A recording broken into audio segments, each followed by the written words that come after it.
Now look, I could have written this entire list of hated retcons specifically about the things that were changed in the New 52, but arguably the New 52's biggest crime was that it was extremely unclear at any given time what was and was not canon anymore. Even worse than that is that it wasn't clear how anything even fit together. For example, in the New 52, every Green Lantern event ever had apparently now taken place across less than 5 years. That doesn't make any sense. Or there's the little Batman and the rest of the family having to have operated as an urban legend for an unbelievably long amount of time, especially for Damian Wayne to make any sense at all. Speaking of them though, Barbara Gordon was still paralyzed by the Joker, but it was only for like a year now. The thing that really irks people is that DC probably could have cleared up all of that with like a one shot simply laying out the new timeline for various characters, but they didn't. The Crisis on Infinite Earths was one of DC's first ever massive big retconning events. It essentially got rid of DC's Multiverse, which was highly controversial and also deemed somewhat unnecessary by others, which has turned out to be true as they've gone back on that completely since. But initially they did it in a way that is just baffling. Superboy Prime, from an alternate reality himself, got so mad at the current state of affairs in the DC universe that he just punched a hole in reality. He punched reality so hard, the multiverse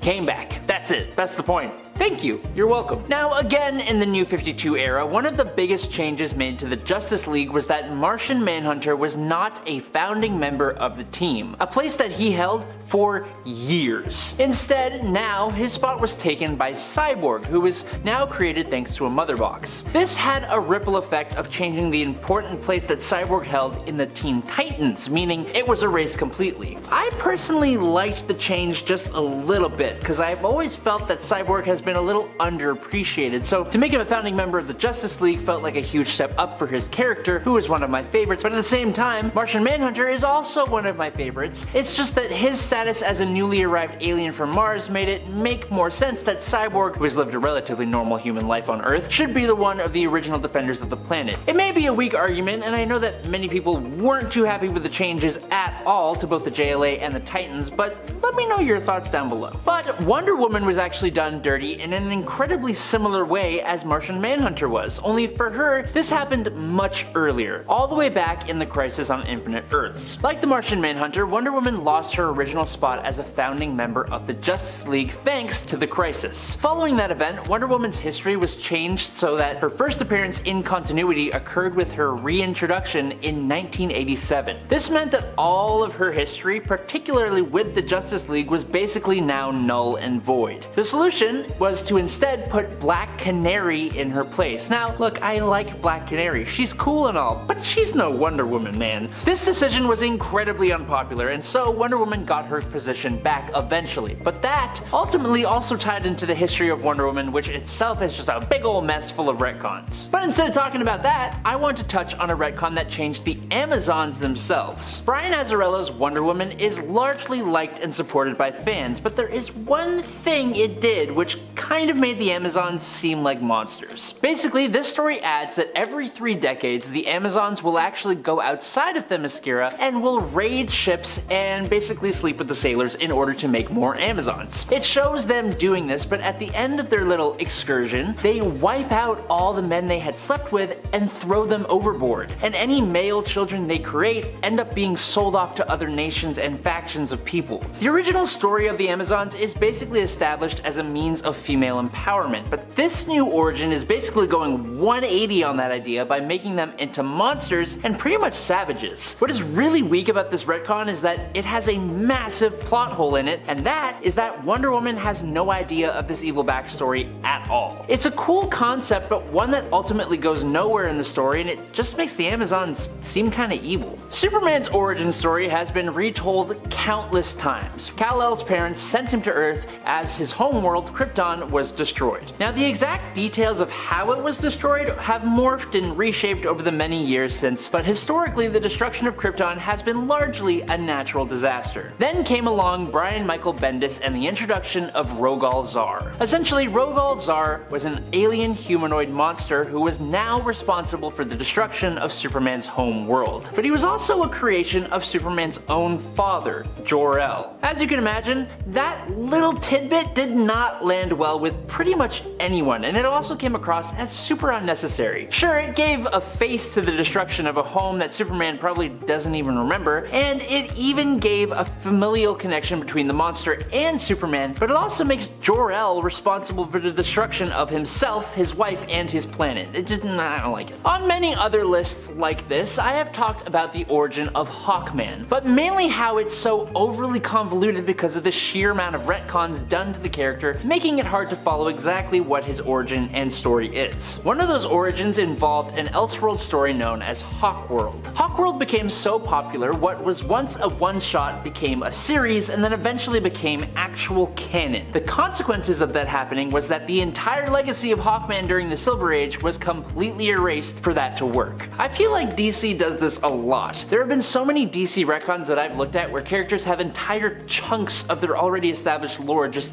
cut out, and it's never ever a great time for those characters or for the fans who are trying to follow along. We should probably stop doing that. Speaking of that though, when Barry Allen was introduced in 1956 as a reinvention of the Flash, DC explained that in Barry's universe, the original Flash, Jay Garrick, and all of his adventures were actually the fictional exploits of a comic book superhero that Barry liked growing up. So when Barry got powers, he took on the identity to honor him, making the original Jay Garrick Flash a cosplayer. Thankfully, this was retconned in the iconic Flash of Two Worlds story from 1961's Flash number 123, where Barry accidentally was transported to Jay's world. He learned that Jay was in a different universe and that the comics written by Gardner Fox were actually dreams that he had remembered and then written down. As Barry explained it, obviously when the writer was asleep, his mind was turned in on Jay's vibratory Earth. This is a weird way to incorporate Jay Garrick, but it also had long-running effects on the larger DC universe, as this is also the introduction of the DC Multiverse and eventually led to the Crisis on Infinite Earths. One of the most hated retcons to come out of the New 52 was that DC made it so that the Justice Society of America, a well-respected team that included popular characters from the golden age of comics, that was a huge part of DC's comic book history both in the actual continuity and in real life, had just never existed. It's just such an odd choice, as the legacy aspects of DC Comics that these characters served as the basis for was just completely wiped out. That legacy concept had done so well for DC prior to the past decade, so it seemed like such a strange choice to make. There are characters who now existed that themselves are the legacy characters of some of those who are in the Justice Society, meaning that now those legacy characters need to explain how that still makes sense. Following Backlash, it was changed back to normal,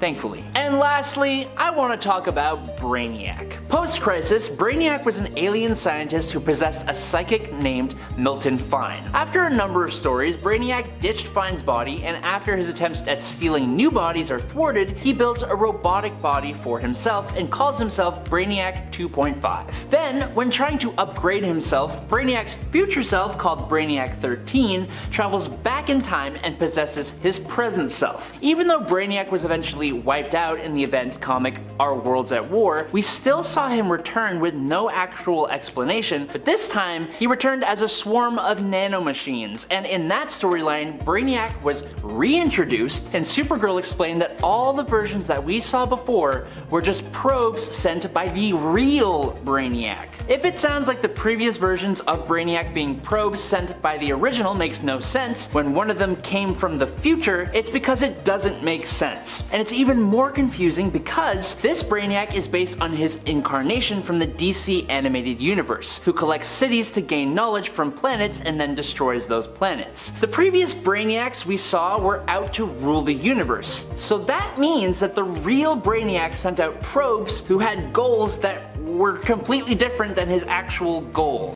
The retcon, retroactive continuity.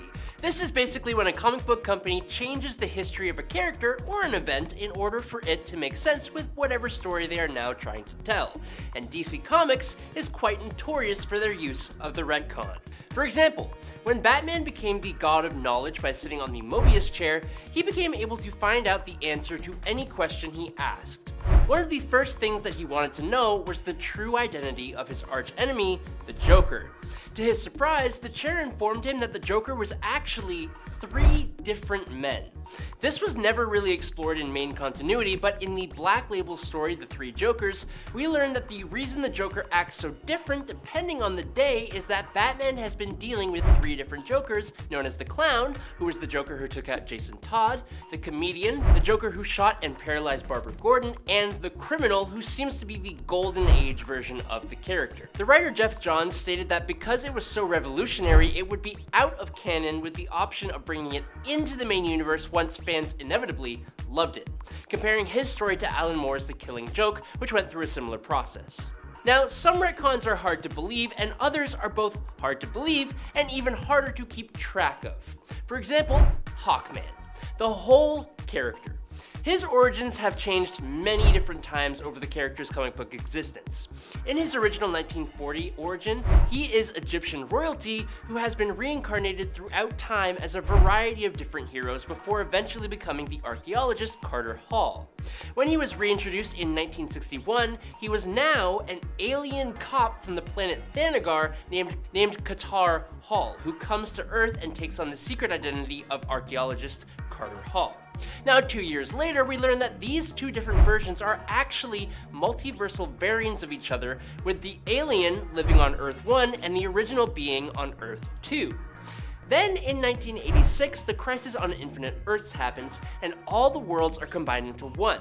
So these 2 people were now both Hawkman at different points in history, with the original operating in the 40s and the alien operating in the 80s. Then, in 1994's Zero Hour, they make it so that these 2 are just one person.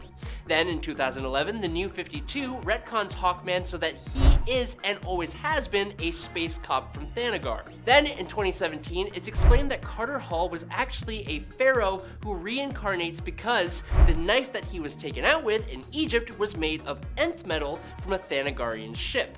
And then finally, in 2018, it's decided that he can reincarnate not just on Earth, but on different planets as well. But Hawkman isn't the only victim of multiple origin retcons. Another character who got a similar treatment is Donna Troy. The story behind Donna gets more puzzling with each retcon.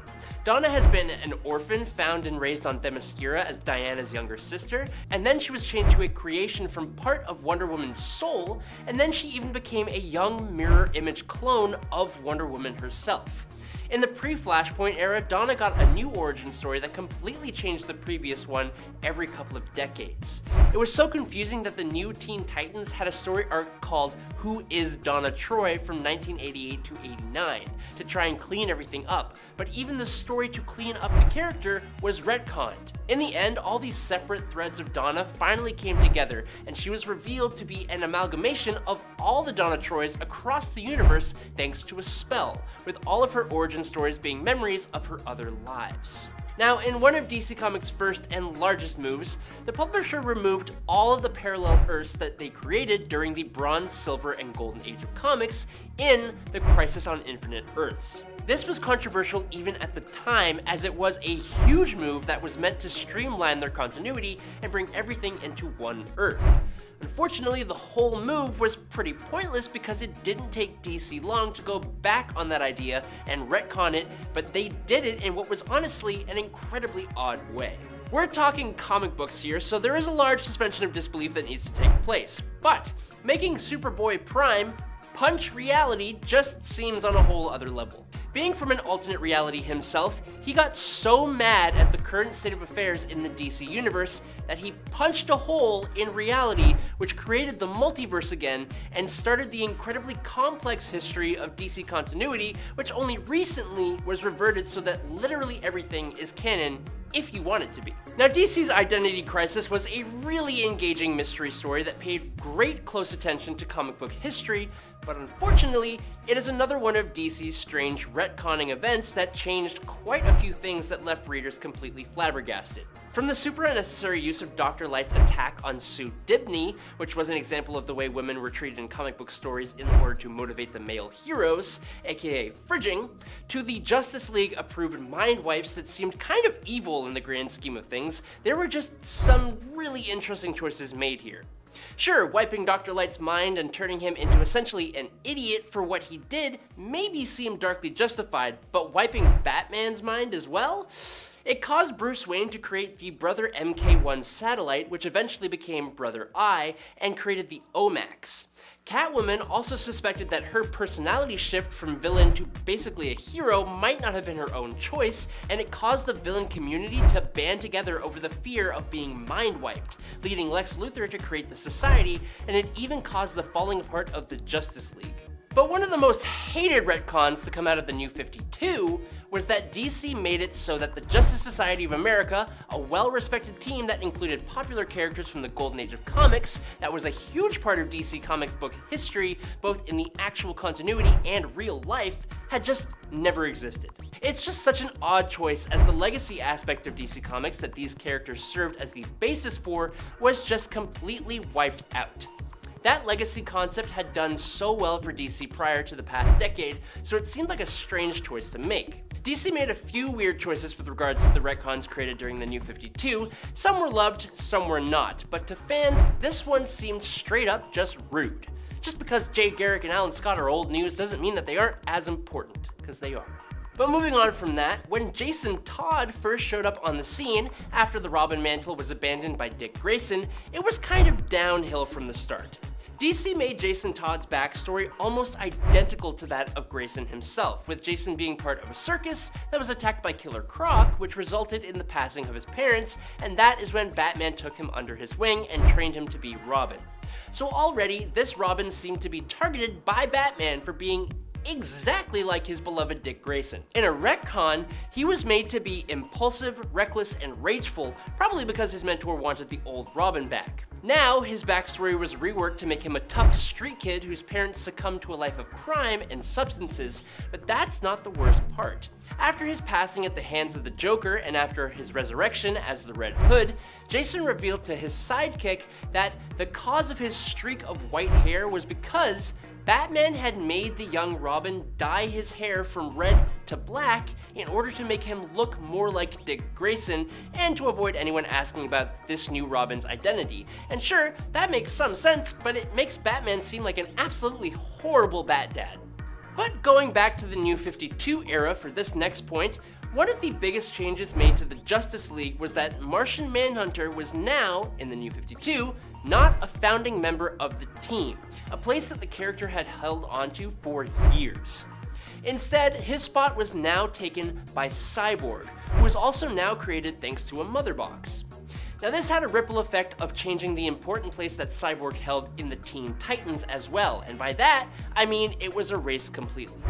Now I personally liked the change just a little bit. I always have felt that Cyborg has been a little underappreciated, so to make him a founding member of the Justice League felt like a huge step up for his character, who is one of my favorites. But at the same time, John Jones is also one of my favorites. It's just that his status as a newly arrived alien from Mars made it make more sense that Cyborg, who has lived a relatively normal human life on Earth, should be one of the original defenders of the planet. Now, when the DC Universe rebooted into the New 52 continuity, DC changed the continuity so that the Justice League had only been operating for 5 years, and now all the heroes are quite a bit younger. This unfortunately causes some problems, specifically for Batman and his Robins. If they had wanted to start the New 52 with Batman working solo or with Dick Grayson still being Robin, this probably would have worked, but DC wanted a younger Batman while still having characters like Nightwing and Jason Todd. Enter retcons. Grayson and Jason Todd got away relatively unscathed, but Tim Drake got the short end of the stick. Tim was originally introduced after Jason Todd had died at the hands of the Joker. Batman was acting recklessly, and Tim deduced that Batman was Bruce Wayne, and believing that Batman needs a Robin to temper his aggression, he asked Dick Grayson to become Robin again, but ended up getting the gig himself. Well, in the New 52 canon, he never quite figured out Batman's identity and was never actually Robin. Instead, he had just always been Red Robin. And fans hated this, so much that his original origin was eventually put back into canon. Do you think that you know who Aquaman is? Did Batman used to run around sending criminals to the grave? Stick around and find out, because today on Top 10 Nerd, we're talking DC Comics retcons. And coming up first today, most DC fans recognize the hero known as the Spectre as one of the most powerful beings in the comic book universe. As a personification of God's spirit of vengeance, Spectre was an ancient force of pure justice, and he is so astronomical in his scope that he requires a human host in order to even be able to comprehend our human nature. One of the first of these hosts was Jim Corrigan, who was resurrected after his passing in order to become the host for the Spectre. But what may surprise some people to find out is that originally, during the Golden Age, Jim and the Spectre were actually just simply the same guy, with Jim just being a detective who would dress up as the Spectre and had some pretty cool ghost-like powers. The retcon here came when DC decided to split the two into two different entities entirely, making the Spectre one of the most powerful beings to exist in their comics. Now, during the first part of this list, we talked about how during the New 52 reboot, DC had altered the Justice League's starting lineup, replacing Martian Manhunter with the Earthbound hero Cyborg. Now, when Cyborg first showed up on the scene, he was a star football player who got extremely injured, which led to his scientist father to merge his body with advanced technology to create the technological hero who then debuted as a member of the Teen Titans. Well, alongside his new debut as a founding member of the Justice League, his origin was also slightly tweaked to have it so that the advanced technology that he was merged with was now a mother box from Darkseid's world of Apocalypse. This was a huge boost up in his actual power, giving him a huge list of new abilities and making him much more significant in the conflict with Darkseid, who was the one who brought together this team of powerful justice-inclined heroes. And it became the new favorite origin as well, even being the origin shown in Zack Snyder's Justice League live-action movie. But moving on from that, anytime a new Batman movie is set to come out, one of the biggest questions anyone has is who is going to be playing Alfred Pennyworth. Alfred Pennyworth is the key member of the Bat family. Batman may be the Bat family namesake, sure, whatever, but Alfred is the sticky glue that holds them all together. He's a father figure, a mentor, a helping hand, and a dear trusted friend who has been in Bruce Wayne's life from the time Master Wayne was born. Well, what if I told you that actually, no, that was not always true. Back in Batman number 16 from 1943 is when the character of Alfred actually showed up on the doorstep of Bruce Wayne for the first time. Not as a childhood butler of the character, but as a disheveled and disgraced valet who had come to serve Bruce as part of Bruce's father's dying wish. Alfred was a completely new hire for Bruce Wayne. This eventually got retconned to make it so that Alfred had always been with the Wayne family from way back in the day, and I think all of us are very happy that that change stuck around. But sticking with Batman here for a sec, one of the key defining attributes of the Caped Crusader is his no-killing policy. Batman refuses to take a life, even famously repeatedly letting the Joker live despite all the horrible crimes that he continues to commit, even against Batman's own Bat family. Batman just kinda has to believe that these criminals can be rehabilitated. So it's always a shock to fans of the character when they take a look at his earliest comics and see the Dark Knight wielding a 9mm, taking pot shots at criminals left, right, and center. That's right, the Batman, alongside almost all the other Golden Age heroes, had quite the itchy trigger finger. Now, admittedly, this was before the end of World War II, and once that conflict ended, comic books saw a big old conservative crackdown that eliminated Batman's affection for bullets and turned him into the guy who drawed the line at just beating criminals to the very brink of death, but not actually ending their lives, just severely maiming them. But moving on from Batman to another Justice Leaguer, the Flash is one character that I think people don't actually realize had an incredibly tragic life. Like, a lot of stuff has gone wrong for him, with one of the biggest being the passing of his own mother, which was then blamed on his father, who didn't actually do it. For a while, Barry Allen had been wiped out, but actually transported into the Speed Force. So when he returned in Final Crisis and Flash Rebirth, he had a big, huge face-off with Eobard Thawne, his most iconic villain, the Reverse Flash. But DC brought a massive change to Eobard's character when they made it so that this time-traveling villain was actually the one to cause almost every single hardship the Flash had ever had, including the passing of his own mom. In Flashpoint Reverse Flash, Flash, we actually get to see Eobard traveling into the past and trying to end the Flash, but since he can't do that because he'll create a paradox and he can't take out Iris West, who's Barry's girlfriend or lover, he just decides to go back to Barry's childhood and make Barry's younger days a literal nightmare. He makes the young Barry fall downstairs, he makes him miss catching a baseball, makes him drop all his books and his papers. Eobard even snatched away the one friend that Barry Allen had, erasing him from the time stream completely. It's not funny, but just remembering the look on Barry's face as this full-grown man dressed in yellow just ruins his life, it kinda cracks me up. I'm sorry. Now, have you ever wondered how DC Comics first got their multiverse? When Barry Allen was introduced in 1956 as a reinvention of the Flash, DC explained that in Barry's universe, the original Flash, who was Jay Garrick, and all of his adventures were actually the fictional exploits of a comic book superhero that Barry liked growing up. So, when Barry got powers,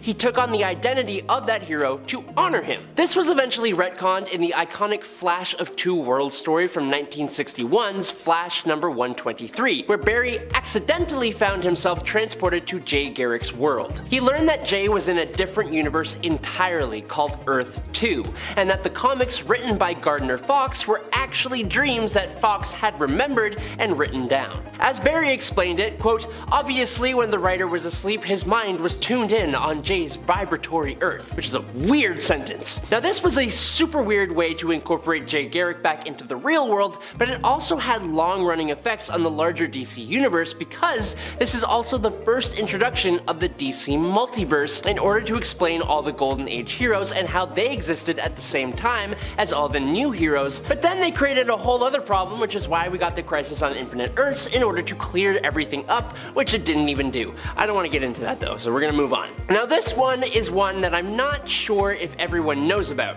I think like half the fans know and the other half have no idea. Basically, when Wonder Woman first came on the scene, the character being tied up happened to an increasingly uncomfortable degree. This was because her co-creator, William Moulton Marston, incorporated his, preferences into her stories and powers. Like, infamously, he made Wonder Woman's greatest weakness being tied up or subdued by a man. This was pretty quickly retconned even before the Comics Code Authority cracked down on comics in the 50s. Later writers didn't share Marston's interests and views and felt that Wonder Woman's weird and oddly specific weaknesses were unnecessary, not only unnecessary, but just a tiny bit sexist and humiliating as well. This major DC retcon went unnoticed for actually a really long time until some dedicated readers dug into Wonder Woman's past. But speaking of that, Arthur Curry is Aquaman. He's the guy. When people think of the blonde-haired, golden fish scale wearing hero, they are thinking of Arthur Curry.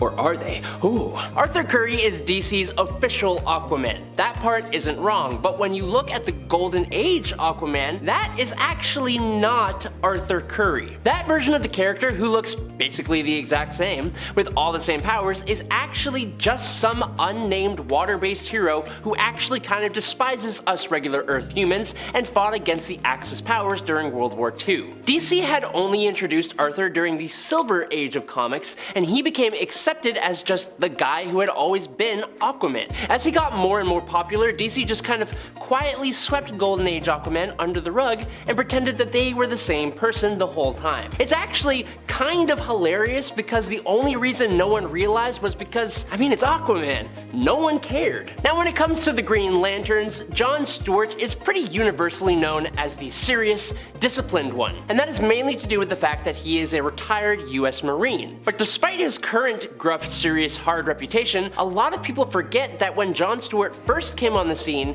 he was actually a pretty rebellious dude who actually had a background as an architect. He was chosen by the Guardians specifically because he was rebellious. Hal Jordan at the time was the Green Lantern's super conservative, serious, main guy lantern, and they chose Stewart specifically to counter him. It wasn't until the animated series that John was finally introduced in the way that we actually know him today. Last but certainly not least today, I have decided to include what may just be the most hated retcon to grace the pages of the New 52 reboot, turning Lobo into Lamo. In Justice League 23.2, Lobo, it was revealed that the Lobo that we know, the big bike-riding, foul-mouthed, regenerating, Gene Simmons-looking space bounty hunter who pretty much every single comic book fan loved, was actually just an imposter. In actuality, a younger, short-haired, boring, generic as hell looking tiny little dude was actually the real, genuine Lobo. And to usher that change in, Lobo #1 gave us this new Lobo beheading the fan-loved version of the character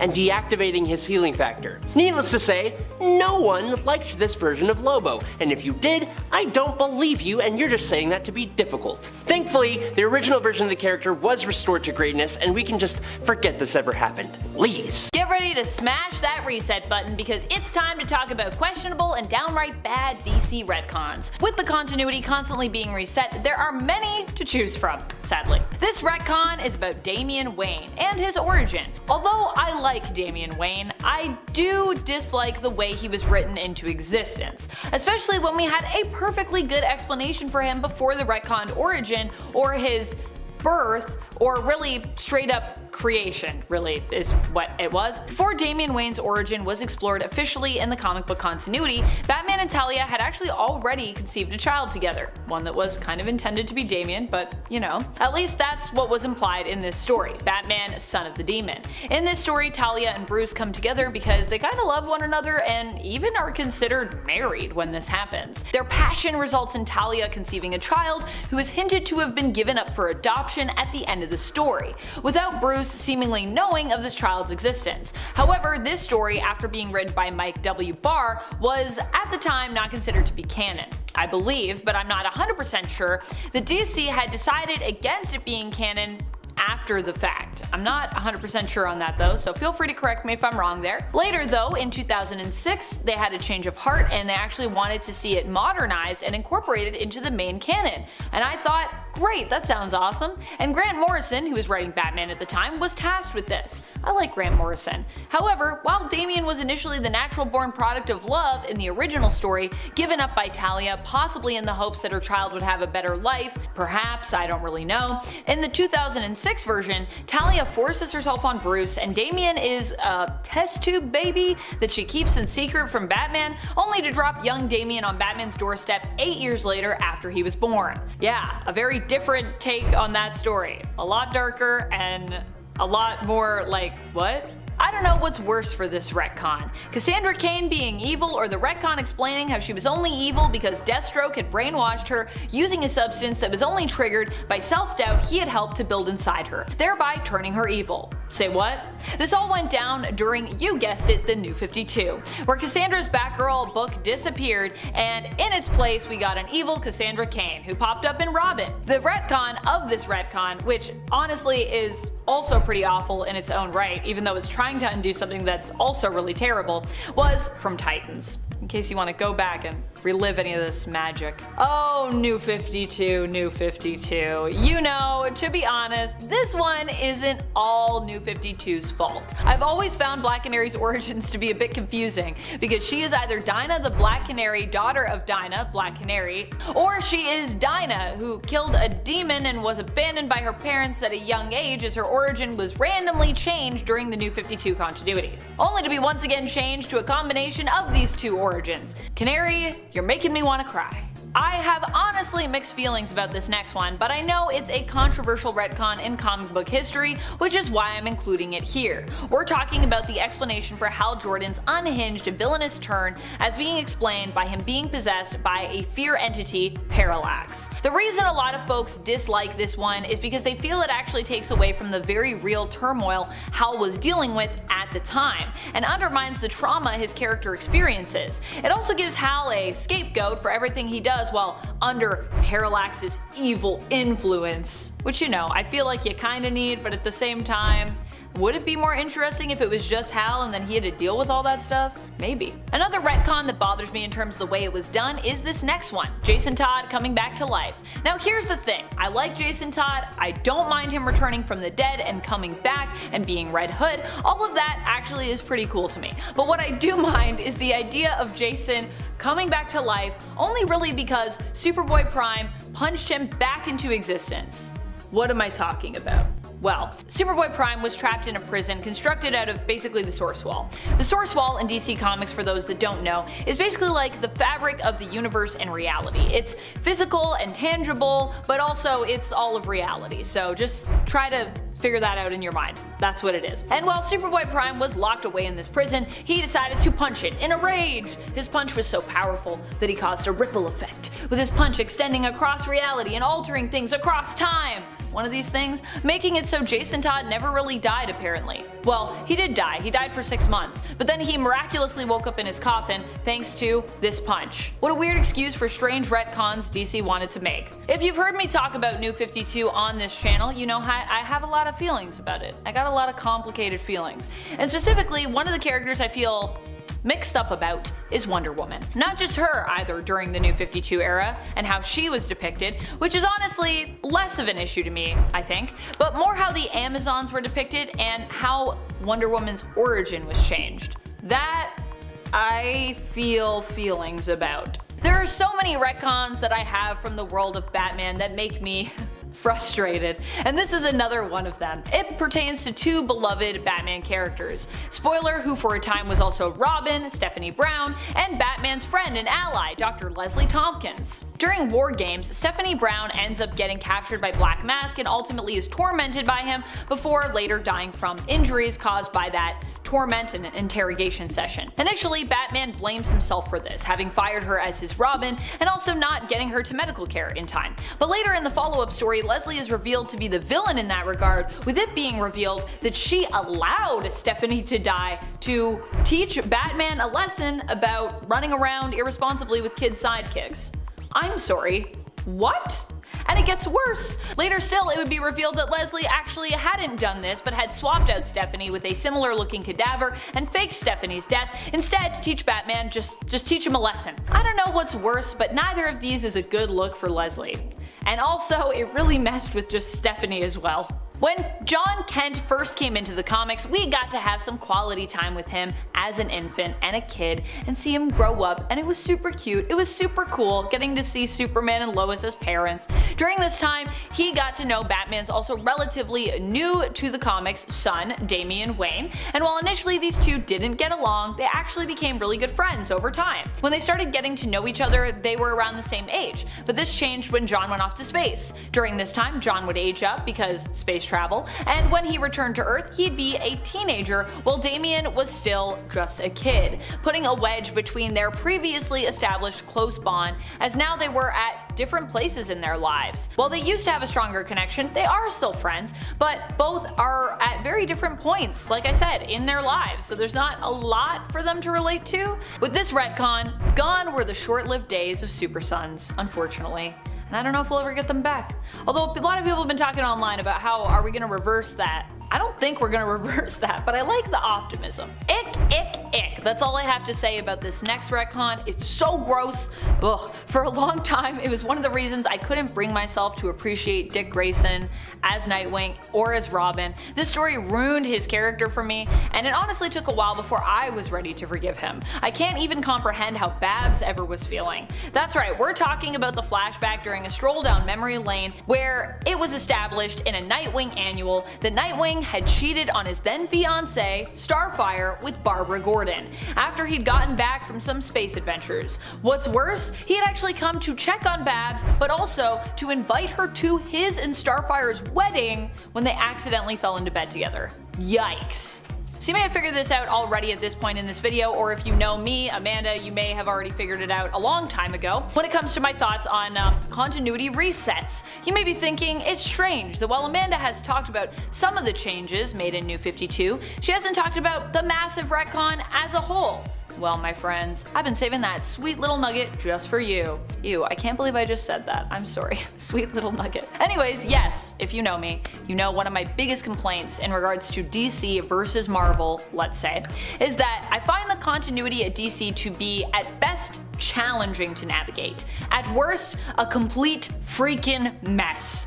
Most days, I'd say, It's a mess, if you asked me, and a huge part of that is due to continuity resets. What is a continuity reset? Well, let's take New 52 for example. This one happened when we shifted continuities entirely, in essence resetting everything at day 0. Except, not really, because some series continued and were allowed to finish, bleeding into this restart point, making it even worse. And DC is very proud of its legacy numbering, so there are certain series like Batman and Detective Comics that have kind of mainly continued with their numbering, and Detective Comics I believe is now in the thousands in terms of issue numbering. I didn't mind all of the decisions necessarily that were made for characters during New 52, but that even for me is a mixed bag. What I did mind was just the idea of giving us a clean slate, because some characters had completely new origins, some characters had their old origins, some characters had some sort of combo weird thing happening. Now, when I talk about comics from before New 52, I have to specify that these are stories from the previous main continuity known as New Earth, and for fans of that era of comics, it technically means that their favorite canon stories aren't really exactly canon anymore. I mean, how weird is that? The Marvel Universe is full of unbelievably powerful cosmic beings. Beings like the original Beyonder. Introduced in the first Secret Wars in 1985, the one from Beyond was the most powerful being to ever appear in the Marvel Universe up to that point. His powers were out of the league of nearly everyone, as shown in Secret Wars 2, with few able to match him. That is part of the reason why the retcon of his origin from the Illuminati miniseries was so bad. The story revealed that the Beyonder was not an omnipotent being from beyond the universe at all, but actually some kind of mutant inhuman, which is supposed to be impossible. So, of course, that combination somehow gave him his amazing powers. It was ridiculous, made all the worse by the fact that Black Bolt knew the whole time. Luckily, this was retconned because of how much people hated it, but with Kamala Khan being revealed as a mutant inhuman, it kind of makes me wonder where Marvel will go with that. From the day of Lucas Bishop's debut in Uncanny X-Men, he was a good guy. Righteous, self-sacrificing, a literal man of the law from the future. Which is why, when we saw his sudden and drastic change to brutal villainy, most fans were left pretty flabbergasted, even if the explanation was clear and out in the open. We knew that Bishop came to the main 616 timeline to stop what was commonly referred to as the X-Traitor. At first, he thought it was Gambit. Then after Onslaught, he thought it was Xavier, but then, 10 years later, Bishop decided once and for all that it was actually the first baby born since M-Day, Hope Summers. The child would soon be adopted by Cable, and Bishop set out to send the sweet fresh mutant back to the Shadow Realm. Bishop nearly took the life of Professor X, and he slaughtered the entire population of a future version of Earth just to cut down on the places Cable and Hope could run and hide in. The Messiah story arc was honestly loved by so many people, but the heel turn in Bishop's personality was then explained away as being possessed by a demon bear. Next up, we are talking about the awful couple of Hawkeye and Mockingbird. This whole relationship honestly kind of seems like a cheap way of capitalizing on the Green Arrow and Black Canary coupling that DC had going on, but these two were nowhere near as compatible as their DC counterparts. The best example of that would be the whole thing surrounding a guy called Phantom Rider. To sum it all up, Mockingbird is caught and physically mistreated by the Phantom Rider, and so in turn she eventually gets her revenge, taking the Rider's life. Hawkeye, instead of supporting his traumatized partner, is scared off by the fact that she took the life of her assailant, and he dumps her. It all got retconned. Now, the story changed so that Mockingbird actually consented to do the jiggy with Phantom Rider, which means she then took his life for seemingly no reason at all. Hawkeye just used the killing of Phantom Rider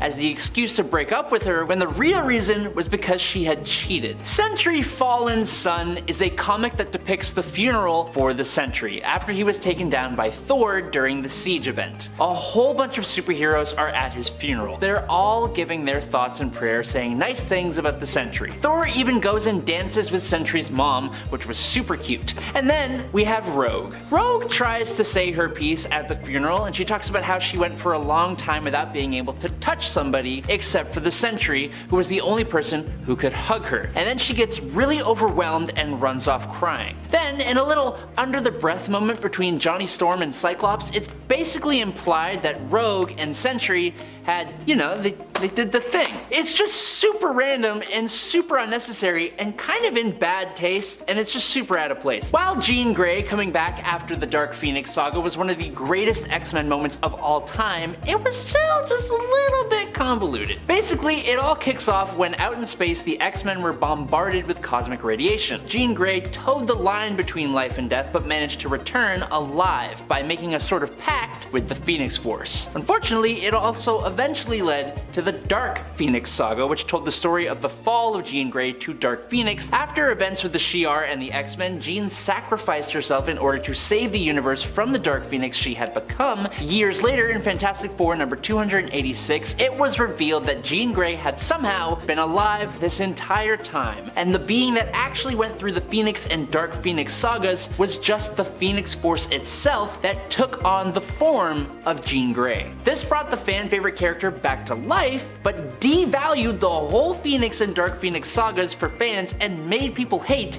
Jim Shooter, Marvel's editor-in-chief at the time. Over 1 million years ago, the early human mutant known as Firehair became the avatar of the Phoenix Force and nearly destroyed the entire planet. She began assembling a team of supernatural and mystical beings to protect humanity and Earth. The eventual team was made up of the Asgardian god Odin Borson, the demigod sorcerer Agamotto, the Black Panther of the Panther tribe, the woolly mammoth riding Ghost Rider, Iron Fist Fanfei, and a super smart caveman who wielded the Starbrand. Now, after fighting some corrupted Celestials as well as time-traveling villains from the present like Thanos, multiple Doctor Dooms, and Mephisto, the team eventually disbanded. The only problem is that given the actual legit history of the Earth, it doesn't make any sense. Like, at all. It does not work. There's a Ghost Rider riding a woolly mammoth, so like you win some, you lose some, you know what I mean? During the Planet Hulk storyline, Bruce Banner was tricked by his supposed friends, all members of the Illuminati, and was sent to the planet of Sakaar, which he liberated then conquered. Then he mistakenly believed that a device set up by the Illuminati had laid low millions of his own people, including his wife. Hulk came back to Earth and laid waste to those that betrayed him. Nothing could stop him. In the end, Hulk was about to destroy the entire planet before Tony Stark called down a combined strike from orbital satellites that finally took down the Hulk. This conclusion of World War Hulk felt very lackluster, with the Hulk basically just giving up and allowing Iron Man to unleash his Deus Ex Machina. So a few years later, a retcon for that sequence explained that the satellites were actually siphoning off gamma radiation from Hulk's body. It was also used to explain the creation of the Red Hulk, which people did not like, and it was followed by Red Hulk taking the leading role in a series that was supposed to be about the actual Green Hulk. Also, if Tony had all this satellite gamma draining technology, why did they even send Hulk to Sakaar in the first place? But speaking of the Hulk, while I and a lot of comic book fans are actually huge fans of the Immortal Hulk series and how it brought some significant changes to the character of the Hulk, the run also happened to make some big changes to the origin of the character, and for a lot of fans, you just don't really mess with that kind of thing. The Hulk's traditional origin saw Bruce Banner studying gamma radiation, helping to design the gamma bomb. While they were testing the device, Bruce rushed out and saved Rick Jones, who was in the literal blast radius, exposing Bruce to massive amounts of gamma radiation. Immortal Hulk takes that, but also makes it supernatural. Now, gamma radiation has magical elements that weaken the barrier between our world and a hell-like place that lies below all others called the Below Place, where the One Below All lives. The gamma then allows the One Below All to turn these gamma mutates into his avatars on Earth. Hulk is the greatest one of them. I kinda like this one, but I understand why longtime fans absolutely do not. The Marvel Stories Secret Empire introduced the idea that Captain America, the beacon of hope, was secretly an undercover Hydra super soldier. This Hydra Cap organized the second superhuman civil war, as well as Chitauri invasions on the Earth. He got promoted to director of S.H.I.E.L.D. and influenced the legislation of the S.H.I.E.L.D. Act, which gave S.H.I.E.L.D. way more authority. He then used that power to basically organize a Hydra takeover of America. Steve Rogers revealed himself as not only a longtime Hydra defector, but the Hydra Supreme. Hydra, who had seriously infiltrated S.H.I.E.L.D., began assuming control of key locations and executing anyone who stood in his way. The reveal of Captain America as a Hydra agent completely took readers by surprise. Now Marvel realized and even admitted their mistake, and so the story got retconned to have it so that the character known as Cubic, who was essentially a living cosmic cube in the form of a child, was manipulated by Hydra to create a Captain America who grew up being loyal to Hydra. This Hydra Cap would eventually supplant the real Captain America of Earth 616 until the true Captain America came back and beat the snot out of him. Next up, we're talking about Wolverine. One of Wolverine's main abilities is his incredible healing factor. It was so incredibly powerful that Wolverine seemed to be able to just brush off death like it was the common cold, and so Marvel had to start doing some talking. When Marvel decided that time had come to finally wipe out Wolverine for real this time, they needed a new explanation for how he managed to cheat death in the past, and so in Mark Guggenheim and Howard Chaykin's 2008 Wolverine run, it was revealed that Wolverine actually had in fact passed away before, many times, but each time he did, he also fought Lazair, the literal angel of death, for the right to come back to life. Wolverine discovered that his soul had also been damaged, and so he made a deal with Lazair himself to fix his soul, which had the added side effect that he would stay dead. Then came the death of Wolverine's story, and can you guess what happened? He came back to life again. Number 10. Gwen's secret children. Norman Osborn slept with Gwen and they had twins in secret together. Shocking? You bet it was. But that is exactly what happened in this very strange retcon from Sin's past. It featured a reveal as well that Peter Parker was not in fact Gwen's first, which seemingly broke Pete's heart, despite the fact that it's been, years since Gwen has been alive at this point, and the fact that it's kind of just a weird thing to focus on, honestly, when it comes to this revelation. Especially when it comes to the caveat that your dead ex also apparently had twins in secret with one of your greatest enemies, and the person who ultimately, kind of killed her. I mean, you could say that Spider-Man killed her. You can debate that all you want, but I think Norman's presence was pretty crucial in that. And now those twins have grown up, and they also think that you're their father and that you're responsible for their mother's death. So all in all, just a weird thing for Pete to focus on, and just a very weird retcon in general. And friends, before I move on to our next spot on this list, if you love what we do here, and if you love when I get to smash the retcon button and talk about retcons, be sure to smash that like button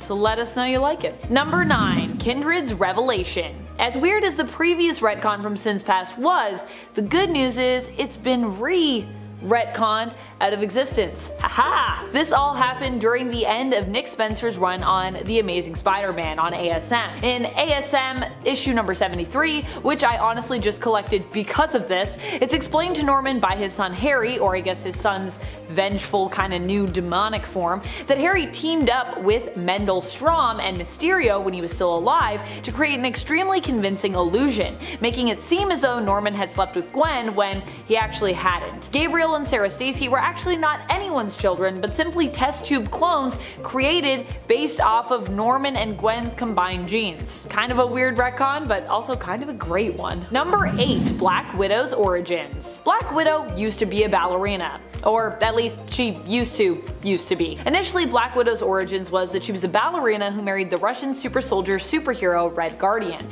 and after he went MIA and was basically presumed dead, getting blowed up, she decided to join up and fight for her country, inspired and impassioned into patriotic dedication by his sacrifice and unfortunate fate. However, it turned out that he never really died, but that Russia had it appear as though he did in order to manipulate Natasha into becoming one of their agents. However, then it was retconned that Natasha never really even was a ballerina at all, but merely these had been memories implanted into her mind by the Red Room, whom she was in the care of actually for most of her life, at least according to one of the accounts of the various versions of her origins.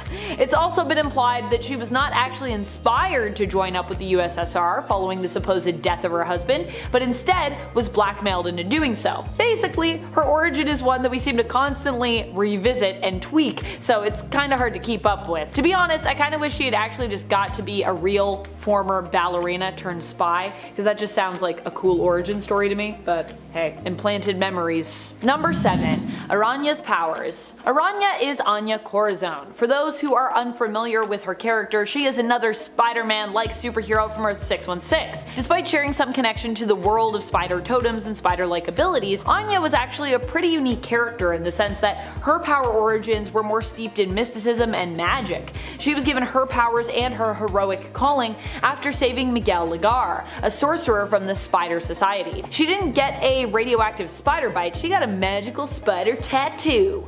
Anya had powers that gave her superhuman reflexes, wall crawling abilities, and super strength, but she also had a spider-like exoskeleton that she could produce, acting like a shield around her. She also had a power known as the Spirit of the Hunter, which kind of sent her into like a berserker rage. And because of her ties to the Spider Society, she was also extremely helpful when it came to reading prophetic scrolls that the Spider Army got a hold of during the Spider-Verse event. However, during Spider Island, her powers shifted to be basically just another carbon copy of Peter's instead, with her basically not having her original powers and then her just getting like Spider-Man's powers. Although at least now with Edge and End of the Spider-Verse, Anya does seem to be recovering her original powers, so they are coming back, but it was a weird retcon, and I was just like, but it actually ties into the Spider-totem thing. Doesn't that make more sense? Spider-totems are their own thing. Number 6. Franklin's origins. Franklin Richards is the son of Susan Storm Richards and Reed Richards. He is a member of the Fantastic Four and Future Foundation family, alongside his sister Valeria. While Valeria doesn't possess any superpowers of her own, at least not yet, although she is insanely smart, one of the smartest people in the Marvel Universe in fact, Franklin actually does have superpowers. Or he did. His powers are considered to be off the charts, or you know, at least they were. Franklin Richards had insanely powerful reality warping abilities that had been causing bouts of chaos while also sometimes being insanely useful ever since he was a baby. It was also believed that these powers were the result of him having an active and powerful mutant gene. However, as Franklin's powers recently struggled to remain consistent and eventually faded with time, he not only lost the powers, but he also lost his mutant status, which was revealed to be a result of him subconsciously reality warping his own DNA. This has made a lot of Fantastic Four fans upset, but also I'm still hoping it's leading us to something else. I'm still hoping it won't be a retcon forever and that something will shift. Maybe they had to do that because Franklin's going to be coming to the MCU and they were like, he can't be this powerful. We must nerf him in the comics. Number 5. Teresa Parker. Who is Teresa Parker? Honestly, after everything we've learned about her, that's a really great question,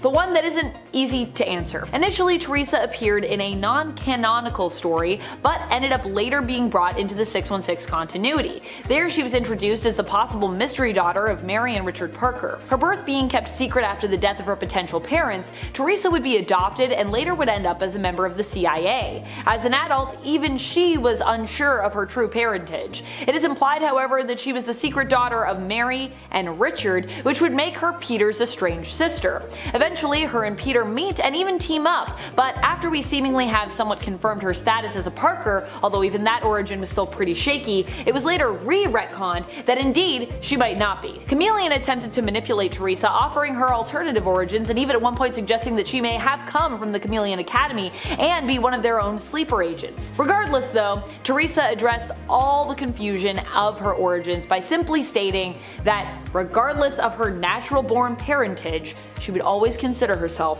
a Parker. So, hey, at least there's that. Does that make it any clearer? No, but at least we know where Teresa feels she stands.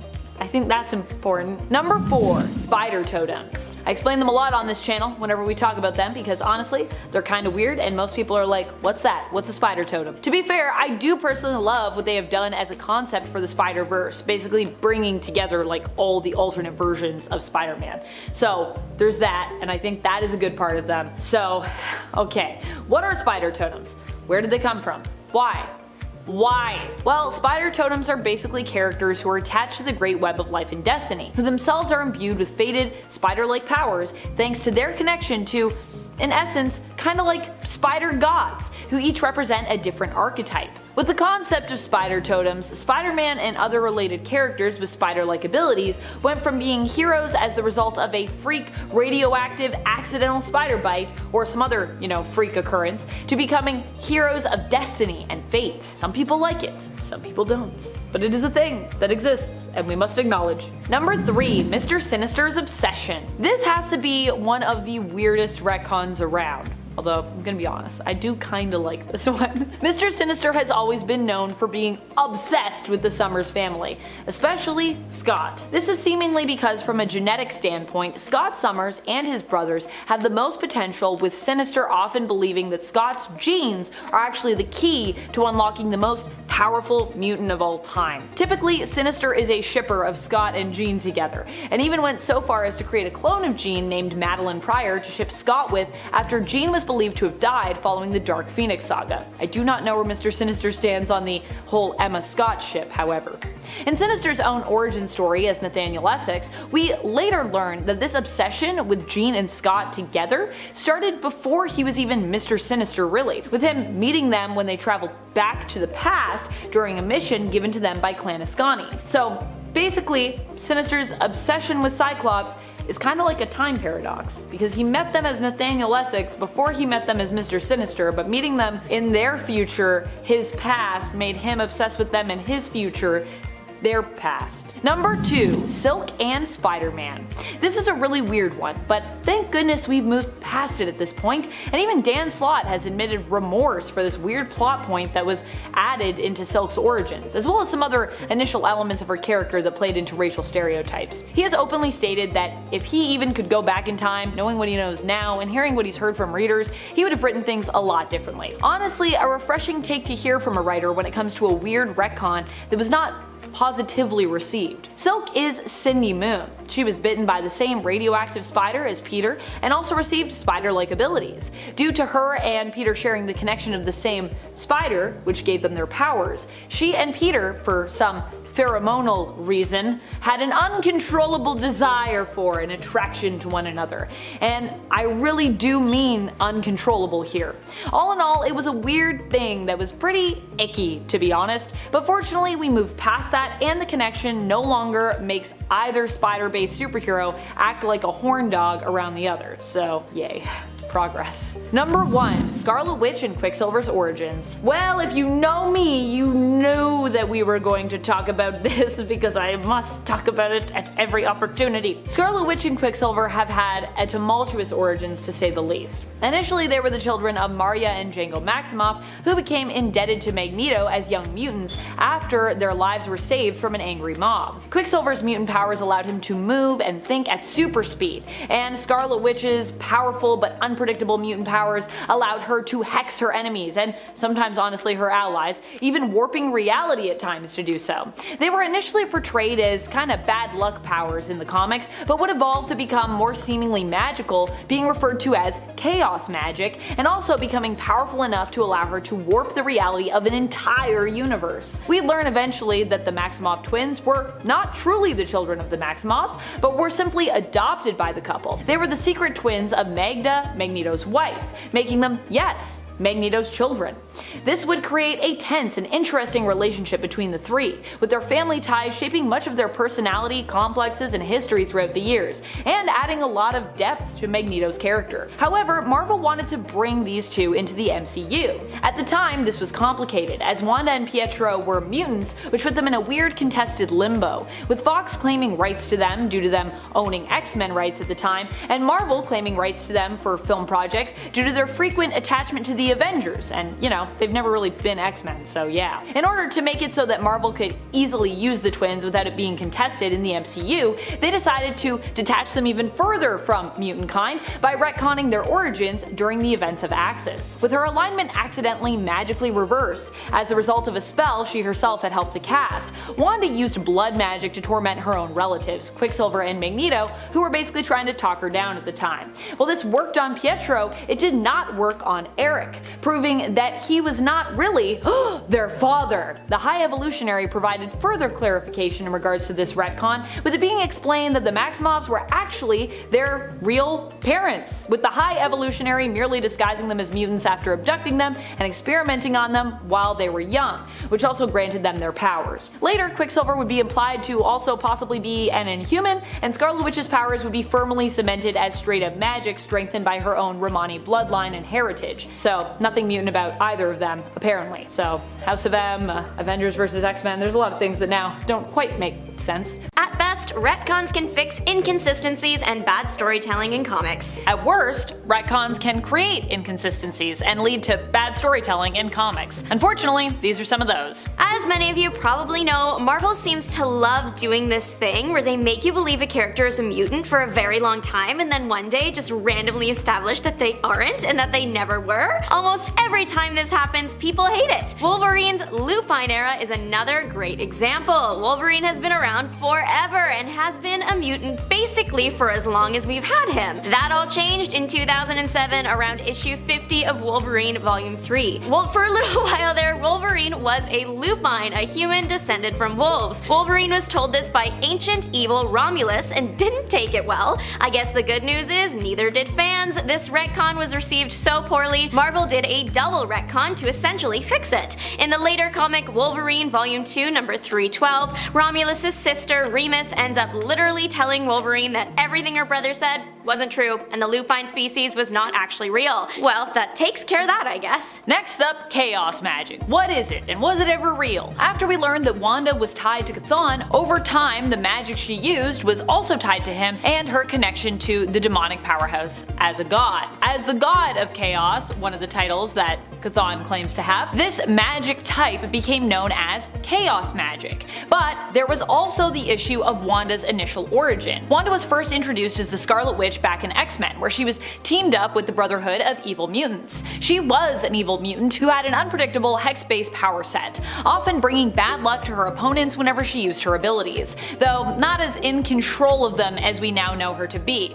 She usually couldn't pick exactly what would happen, she'd just hex people and something bad would happen. So, which was she? Was she mutant or was she magic? Or was she some combo of these two things? That's kind of what chaos magic was considered to be for a while, a sort of combo of those two things, until Avengers Disassembled, when it was then established by Doctor Strange that chaos magic was no longer real. In fact, according to Strange, it never had been real. This was the reason he couldn't help Wanda or the Avengers during Avengers Disassembled or House of M. However, later still, chaos magic was then re-retconned back into existence as Wanda, now no longer considered a mutant, needed an exploration for her natural magical aptitude. Not only that, but chaos magic was then considered to be the oldest form of magic in all of existence, apparently, predating even Chthon. And apparently this is also sometimes why Doctor Strange didn't know about it, because it's so old, but you'd think as the Sorcerer Supreme, you would know that. Chthon apparently didn't create this magic, he simply used it, because that's how old it was. Wanda's link to Chthon, chaos magic, and the mystic arts through her family lineage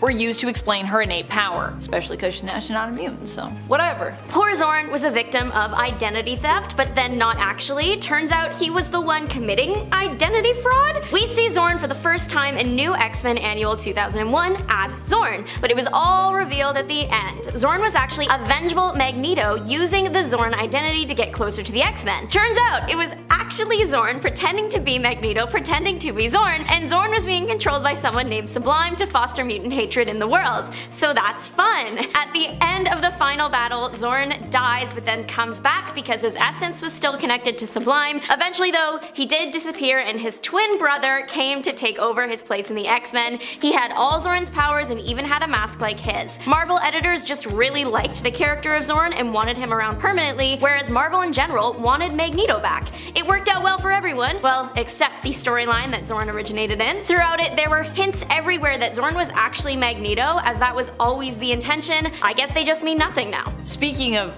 weird characters that we thought we know who they were, but then it turned out maybe we didn't know. Did you know that Spider-Man has a sister? Yep, he does. Well, sort of. I actually don't mind Spider-Man having a secret sister in the comics, that's not what I'm upset about here, and that being a big reveal. But what I did not like about this one was the fact that it wasn't super consistent, kinda like Zorn. It was like Marvel was afraid to fully commit, so near the end of this adventure with his supposed sister Teresa, it's implied that she might not actually be a sister at all, and that her origins are as of yet unconfirmed in that regard. But either way, Peter still confirms that he considers her his family regardless. Keeping it ambiguous is not my favorite when it comes to comic book family history, especially as someone that needs to keep track of that stuff. Franklin Richards, son to Mr. Fantastic and the Invisible Woman, has been having a bit of an identity crisis lately. First, he is a mutant and invited to Krakoa to be with the other mutants. Then he can't use the portal because he is not showing to be a mutant. Then we learn his dad, Mr. Fantastic, has made a device that masks his mutant gene,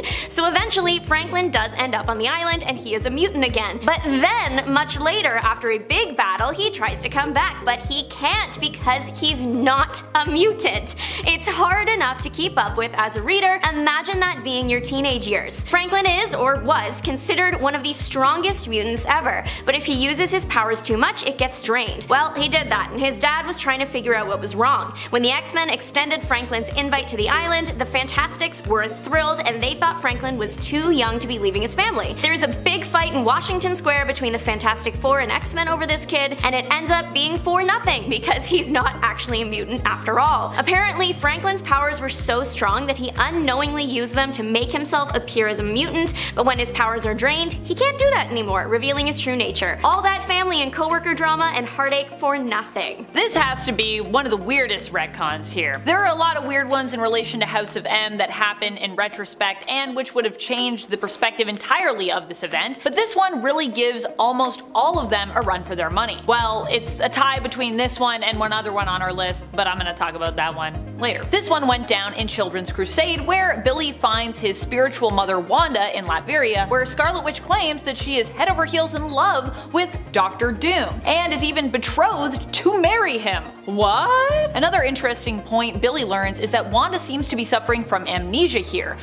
Turns out that this was all seemingly part of a plot of Doom's to steal Wanda's power. However, it is also implied that the two did really have feelings for each other, despite Doom's claims that it was all a fervent sham, and that Wanda means nothing to him. In his anger, he even claims that she is so worthless, she wasn't even the true cause of House of M, and that it all actually happened due to his own machinations. That's right, he marches in there saying House of M was all me, baby. Interesting. I generally write this one off as Doom just being frustrated at the result of his plan not going to plan, as we still have yet to see any proof of Victor's claim here, I believe, but it is possible that this was meant to be taken literally and it was a retcon that was intended to absolve Wanda of her guilt. But at the same time, it also would kind of make much of the event feel hollow because Wanda was pushed to her actions due to her own trauma and hurt at that time, so it makes sense that she's behind House of M. And while I'm not condoning what she did, it did make sense for her character to lash out like she did. Hence why Doom being behind it all really makes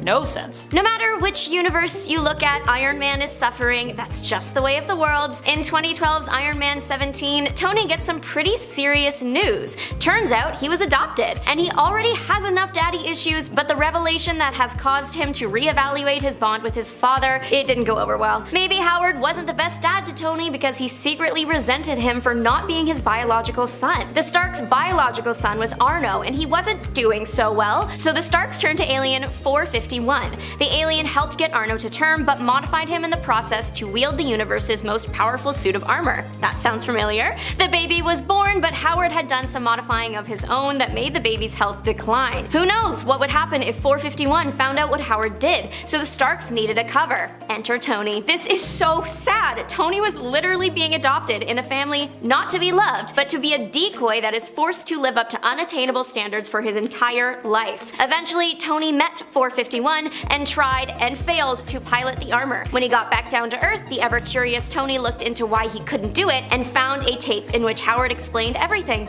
Marvel, give Tony a break challenge level impossible. What's interesting about a lot of retcons is that they are usually implemented by writers or creative teams who are different from the ones who established the initial canon for a character, which honestly makes sense. These are new creatives who either might not be aware of the established canon, might not like it, or might just want to change it up because they want to shake things up and have like a new vision for a character or just established lore. But this isn't always the case. Like with Genesis and her alter ego, the demonic entity Annihilation, during Ten of Swords. Genesis was revealed to be the retcon wife of Apocalypse, who also happened to be the one under the Mask of Annihilation or the Helm of Annihilation, possessed by the demonic Amenthi entity. However, by the end of Ten of Swords, we'd actually saved Genesis from her possession, with Saturnine transforming the Helm of Annihilation into a staff. The whole purpose of Saturnine doing this this was to zap Annihilation's power somewhat, making it easier for the wielder to dominate and control this power instead of Annihilation possessing the wielder. This way, Genesis and the Iraqi mutants would have complete control over the Amenthi army without being possessed. But apparently, this was not actually what happened. In X-Men Red, issue number 12, Genesis is once more under the influence of Annihilation. Again, even though we just did this a few years ago, who while unable to possess her, is considered to be more of a corrupting force now than ever before, apparently, in staff form. What's worse is this time Apocalypse also wasn't able to stop Genesis by defeating her in one-on-one combat, so Genesis seeks to conquer and invade Arakko. And Apocalypse, while warning and preparing Arakko, says that he's actually got to take a back seat for this one because he already lost in one-on-one combat, so therefore he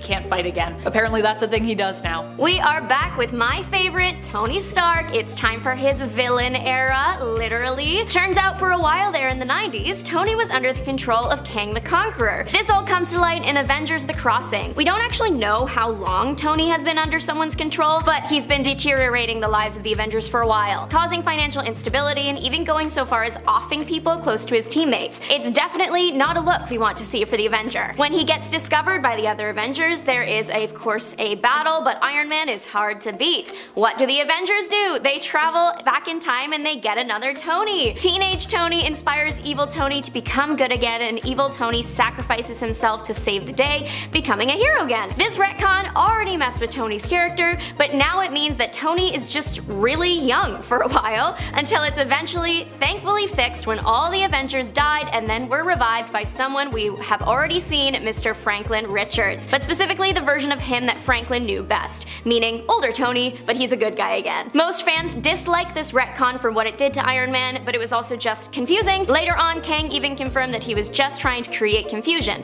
Mission accomplished, dude. Speaking of things that are confusing, especially in the modern light of day, this is the retcon that is tied for worst in the wake of the House of M aftermath. If you know me, you can guess what I'm about to say next. Say it with me. Scarlet Witch and Quicksilver are no longer mutants. What? Why? And how? Yes, because of the MCU, and because the High Evolutionary is basically a major creep who likes to experiment on mutant younglings. I don't know. This retcon took place during the Axis event, which I have honestly mixed feelings about. The event, not the retcon. While there are parts of Axis that I like, this is decidedly one of the parts that makes me question if it might actually be the worst event ever, because that is how much this retcon bothers me. It's not so much about losing Quicksilver and Scarlet Witch from the mutant group, although that does sting quite a bit, but it's about how this retcon made years of established family drama pointless. Scarlet Witch and Quicksilver were proven as not being mutants when we learned they weren't actually Magneto's kids after Wanda attempted to put a curse on her direct family. While Pietro was affected by this, Magneto was not. The good news is that during the Krakoan era, Magneto firmly established that he still thought of the twins, Wanda especially, as his children. Even though they weren't actually his kids by birth, they would always be considered a part of the Maximoff family tree. It's a nice gesture, but I still desperately want this retcon to be undone. Please, Marvel, please answer my pleas. Undervaluing him.